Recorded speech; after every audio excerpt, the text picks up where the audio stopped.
This originally came from Pirate Nation, who said from automation, streamers earn more money from playing games than devs do from making them. Japanese indie devs voice need for revenue sharing with content creators. And you guys probably already know the direction I'm going to go with this one.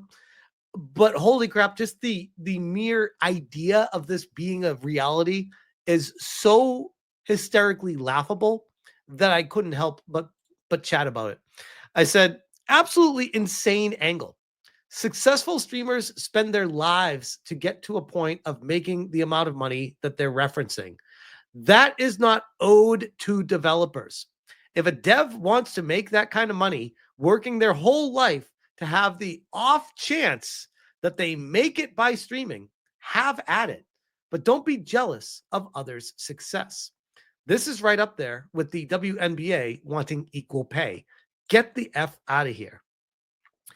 And before I even get into the article, because I brought the article up, really good points people are making in the comments here. The Decembro is like, I'm such a small channel, and even I get comments every week asking names of games I'm playing in the background, or choosing to pick up a game I reviewed or suggested, like Atomfall. There's even more to be gained from big streamers showcasing people's games. Revenue share will just make streamers not want to play those people's games at all. Nobody echoing that. They hate free marketing? Okay. And Polish tamales? It's sad to point out, for every one popular Twitch streamer, there are hundreds of thousands of content creators with single-digit viewers. While it would be appreciative for viewers to actually buy said software, that's not the reality of the platform. And this one too. Instead of looking for a payout, they should understand that they're getting tons of free marketing from those streamers. I think what the problem is with the mentality going into this from the Japanese developers is they watch the Amaranths, the Asmongold's, the Tectones of the world, the Hypnotics of the world. They see all the money coming into these streamers, and they're like, we want some of that. We don't want that all going to you. They forget of all the work that goes in behind the scenes to get to the point of making money. Oh, speak of the devil, by the way.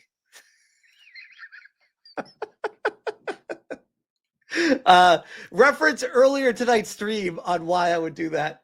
Hypnotic says, most streamers don't make much money from streaming.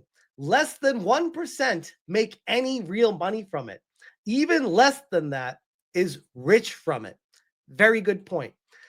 Because people often forget, before I even get into this article, people look at the money coming through in donations and they think, oh my God, that guy's rich. They forget, like, for every $1, there's 30%, I believe, 30 or 35%, I can't remember, that YouTube takes right off the top. Gone. Straight to YouTube. Then, after the money comes to you, you have to pay taxes on that. Me, living in California and being married to a nurse, we are in a higher tax bracket.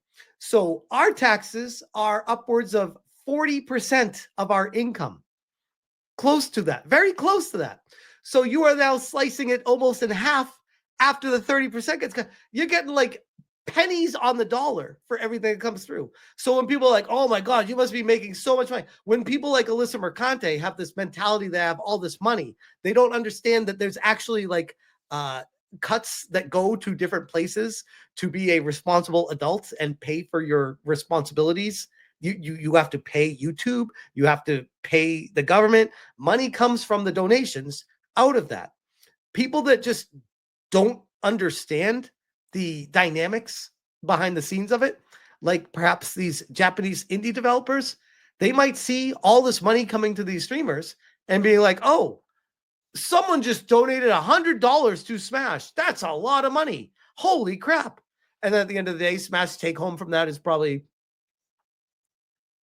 to be fair, probably around $45 or $50 cash. Maybe. And that's on the high end. It might be even less than that. Many people look at that. They don't understand the dynamics behind the scenes of it. Anyways, Streamers earn more money from playing games than devs do from making them. Then don't make games, stream games. Like, what are we doing here? That's the first thing I think of when I read that is like, sure doesn't sound like it's your passion if you're looking at what people are making and financially instead of what you're making as a game. It sounds like you don't have a passion to make a game. Maybe you need to find a different avenue to produce something in your life because game development is not it. Japanese indie devs voice need, not desire. Need. It has to happen, guys. We have a need for revenue sharing with content creators. Do you remember, by the way? Do you remember that Nintendo used to have the Nintendo Creators Program, which ironically, yes, Nintendo being a Japanese company, was trying to do like a whole revenue split with creators, and they would allow them to talk about their games, showcase their games, play their games, and they would demand, like it was required to split revenue with Nintendo to be able to do that. And they wouldn't just allow anyone into the program. You had to apply to it. You had to get into it. You had a waiting period with it. And maybe they'd accept you into it. And then maybe they'd send you a game for free. But then when you played it on stream, they would get money out of it as well. Thankfully, that went away because holy crap, what a way to doom your company. If you're the only one doing that and all the other companies are like, no, you can play our games. It's free marketing. Nobody's going to play your games. You fucking idiots. What is it with Japanese developers? Japanese devs propose revenue sharing with content creators amidst live streaming becoming more profitable than game development, which is such a generic, useless statement. Maybe percentage-wise, an individual is making more money than a developer. But in the grand scheme of content creators, hell no. Average it out, and people aren't even making minimum wage. What are we talking about? With so many games published each year, especially in the indie sector, the oversaturation of the market and high speed at which content spreads online makes it increasingly difficult for developers to make a profit nowadays. Guys, this kind of sounds to me like the beginnings of a game crash.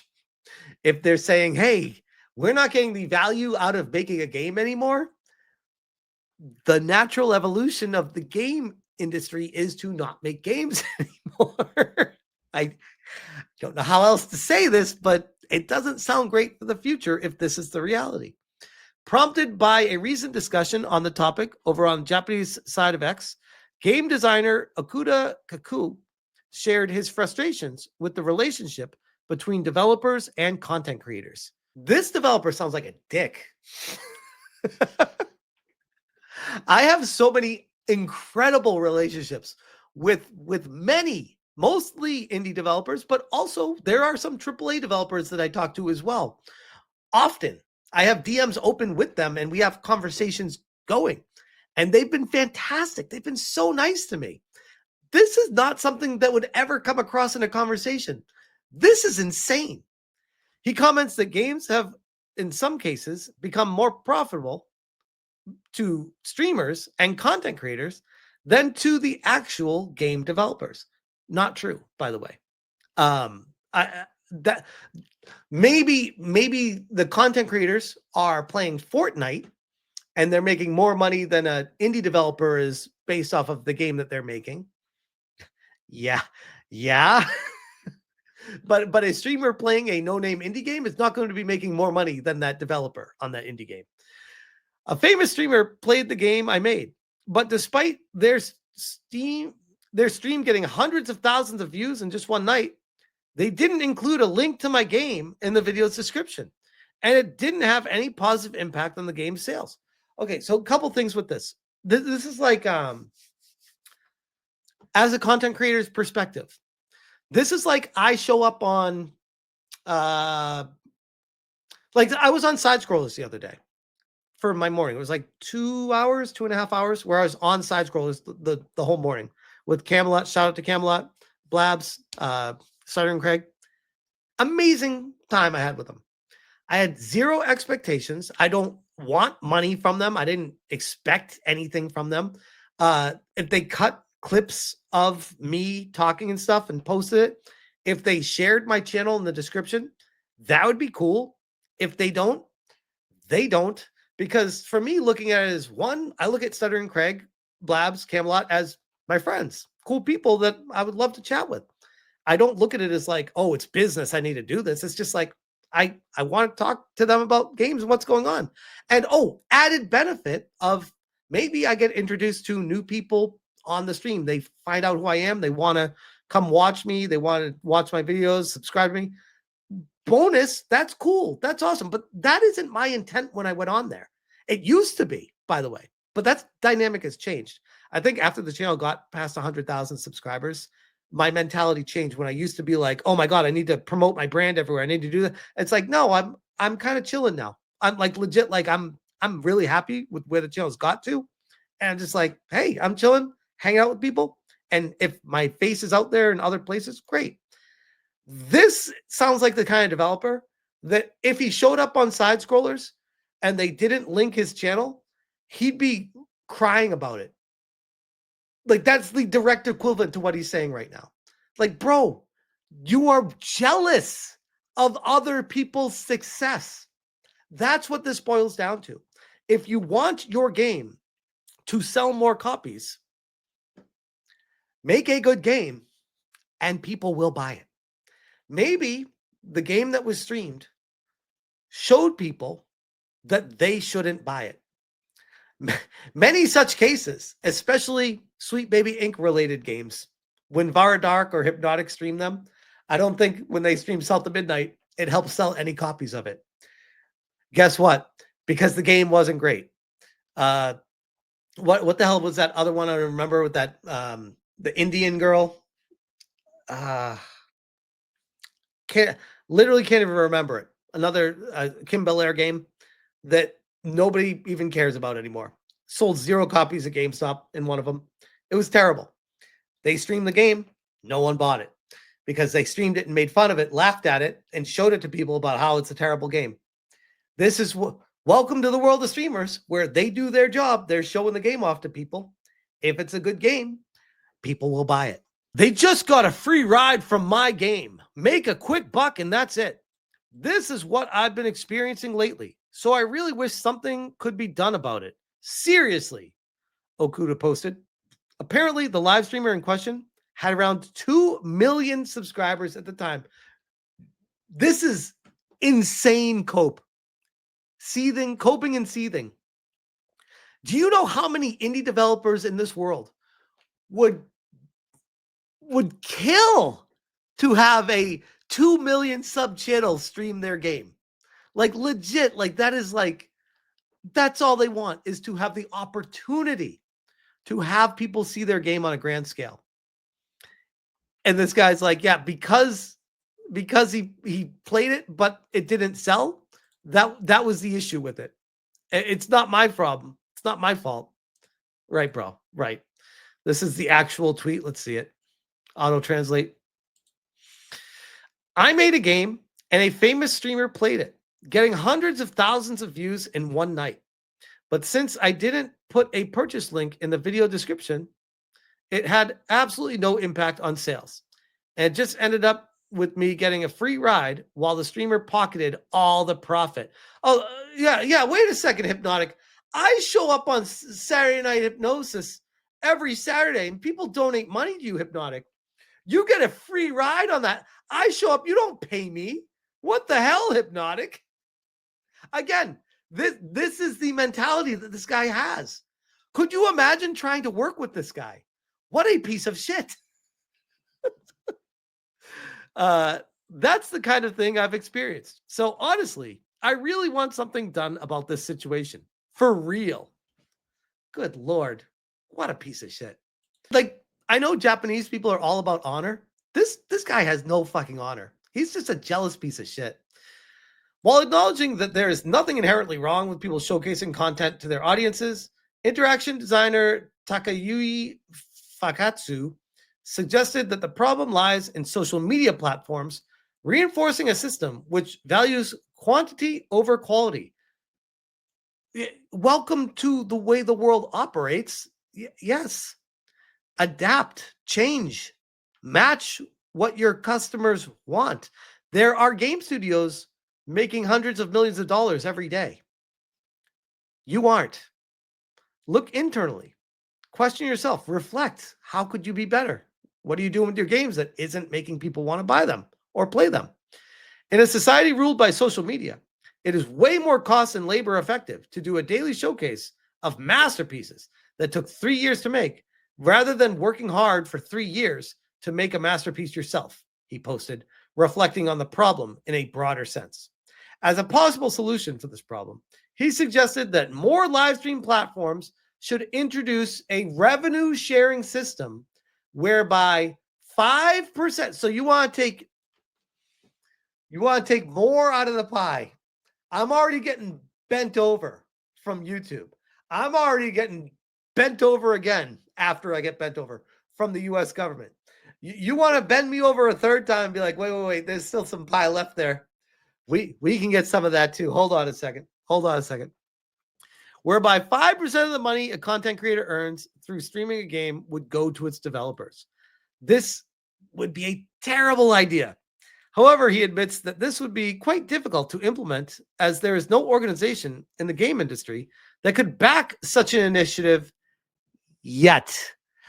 That should scare everybody. This is a call to action to get people together, to create an organization like Collective Shout to start pushing for this kind of situation, because it could easily be implemented very easily if it was a rule of law.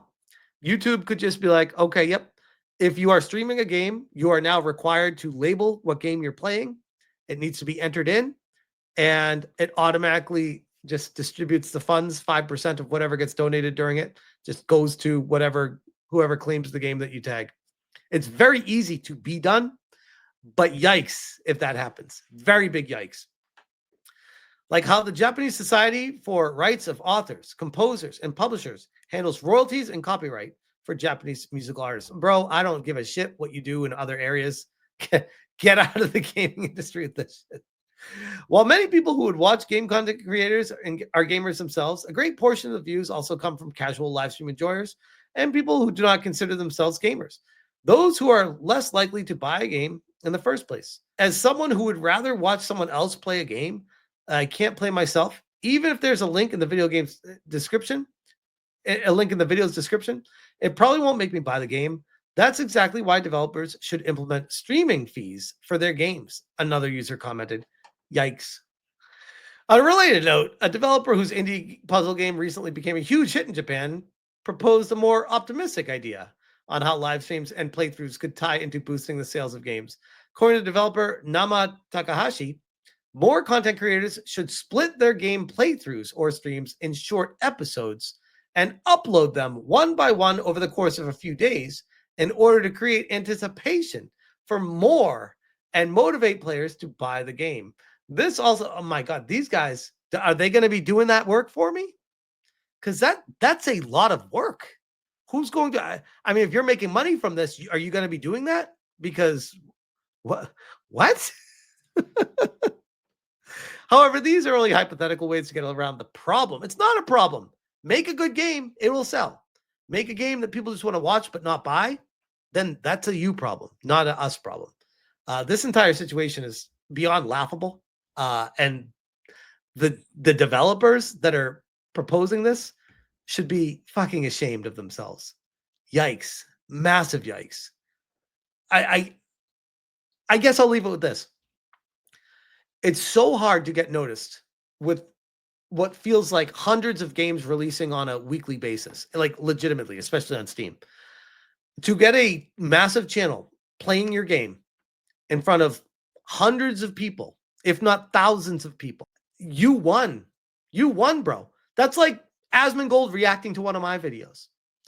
Maybe my video was so shit that he just reacted to it, laughed at it, and nobody subscribed to me from it, and everyone forgot about me. Guess what? That's a me problem, not an Asmongold problem. He doesn't owe me half the revenue from his video. That would completely break the entire infrastructure of how any of this works. That's insane. That's insane. But yeah, I will leave that one there.